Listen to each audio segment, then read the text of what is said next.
Welcome back, trainees. This is another ranking video looking at every leg skill in Ring Fit Adventure with a critical eye and seeing which one is best for you. Ring Fit Adventure, of course, is the fitness craze that all the boys at Nintendo Life are playing, and it includes 43 different fit skills to use and exercise with. They are split into 4 main groups: arms, legs, yoga and core, and this video is all about the leg skills, of which there are 10 in total. Now if you've seen my best fit skills video, you know what the best one is, but where do the other leg skills fall into place, and are there any that are much worse than others? Before we start, I'm trying to be as objective as possible here, not taking into account my own likes and dislikes. What I'm using to judge the moves is how it works your body, what muscles they work, what function the move holds for your workout, amount of prior skill or conditioning needed to perform, and how the form is implemented in-game through instruction. I'd like to point out that none of these moves are actively bad for you when performed correctly, and if you want to use them, that's awesome. There just may be ones that work those muscles in a more effective way or have a better cueing and implementation in-game. So this is, in my opinion, as a fitness professional, a great ranking of all the leg skills in Ring Fit, and this was so tough to do. I need to stress the leg moves are pretty much universally good as long as you do them properly, so let's get stuck in, and remember, this listing saves the best for last. This may not be a surprise, to be frank, but mountain climbers in Ring Fit are at the bottom of the list, not due to their benefits as an exercise, but due to the implementation in game and the common motion control issues with them. The leg strap positioning and angle of legs is very important with this move, as the gyro struggles to detect the movement properly a fair amount of the time. The game naturally encourages you to get great reps with audio and visual cues as well as damage bonuses in adventure mode, but doing a proper mountain climber often yields less than satisfactory results owing to the detection. It encourages you to use odd timings or bring your legs out at wider angles to compensate, as you can more reliably get great reps on them using this, but doing that means your form suffers, which is worse for you long term. So the best thing to do with this move is to do it normally, plank position with a slight hinge at the hips, drive your knee up to your chest and back one leg at a time, and ignore the great good or bad reps. Just do the exercise normally, as it has some great function for your body, blending cardio and resistance very well, and fun fact, it is the most calorie burning fit skill in the game. So if you do the move well, go for it, but the poor implementation encouraging that poor form for great reps makes it lowest on this list for me. Next up is sidestep. There is nothing really innately wrong with the sidestep. It's a cool aerobic move that involves some lateral movement. It's simple to perform, low intensity, and a multi-hitter in adventure mode. It works really well. The reason it's lower on the list is because it's outclassed by other moves in a lot of ways. The aerobic intensity is done better with knee lift and its combos, and the outer hip and quad training you get is better done with overhead squat and warrior 3 pose. It's a fine move, but there are more interesting, effective moves if you're tight for time.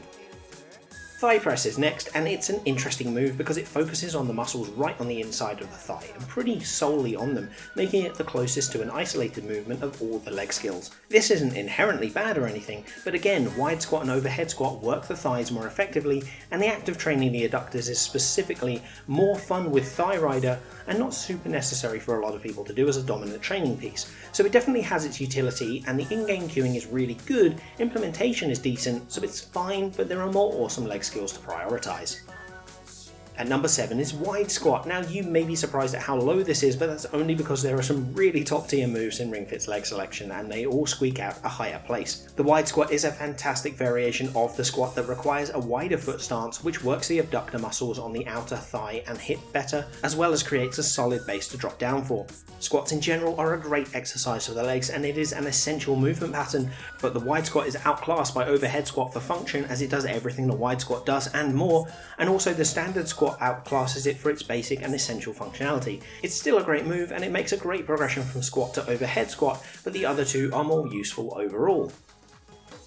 Next up is ring raise combo. This move is really great as a fun, dynamic and simple rhythmic aerobic exercise, and it has some really good things going for it. For such a bouncy move, the lack of large knee movements make it a relatively safe movement for those with knee injuries or bad knees. I know this from recent experience, that was one of the few moves I could safely perform with a knee injury. The lack of movement of the feet from the ground makes it good for those in apartment buildings, as it's a quiet move. And for those who are fairly overweight, this is a good aerobic resistance move that is simple to perform. The implementation in game is fine, but it doesn't do masses to describe the movement, with tips example being more important for form. The somewhat limited range of motion, albeit good for some aspects, also makes this a limited movement for actual function, and it is done better by moves like knee lift. And speaking of knee lift, it's number 5. This move is one of the better warm-up moves in the game, as it's rhythmic, aerobic, and uses hip flexion and knee flexion without much resistance, as well as using the shoulders in flexion and extension too, effectively warming up the body in a light way. It's pretty simple for most to use as well, and can be useful as cardiovascular work too. It even works as an abdominal move if you brace the core while reaching up. Its implementation is fine, albeit it doesn't really do much to help you with the foot shuffle. If you watched it, you can see the feet slide back at the end. The game doesn't describe how best to do this, which can make it difficult for those who learn through reading.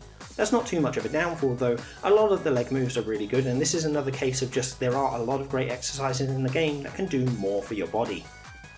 At number 4, we've got the knee lift combo. So this takes everything awesome about the knee lift and adds in an extra jumping step. This not only makes it more effective as a resistance move through the jump, but it also uses certain muscles more effectively. It uses the ankles as close to plyometrically as possible in game, which is really interesting and makes it a great one to put in a program. This does make it tougher and makes it technically a more advanced move, and with the same issue with the knee lift is in place, where not much of the way of descriptions or form cueing in the game is good, but it's definitely a well put together move for your legs and the best of the aerobic resistance moves in the game. Rolling in at number 3, we have the overhead squat. Now this is the technical final progression of the standard squat, using a wide squat stance with an overhead ring hold, which tests your core to ensure your body stays upright during movement. This makes it a decent full body move, great movement from the hips and knees, and it uses your glutes and quads as dominant muscles, with work from the calves, hamstrings and adductor muscles for stability as well. You've got to have decent core strength to hold your upper body upright the entire time, and you need some good shoulder stability for your arms.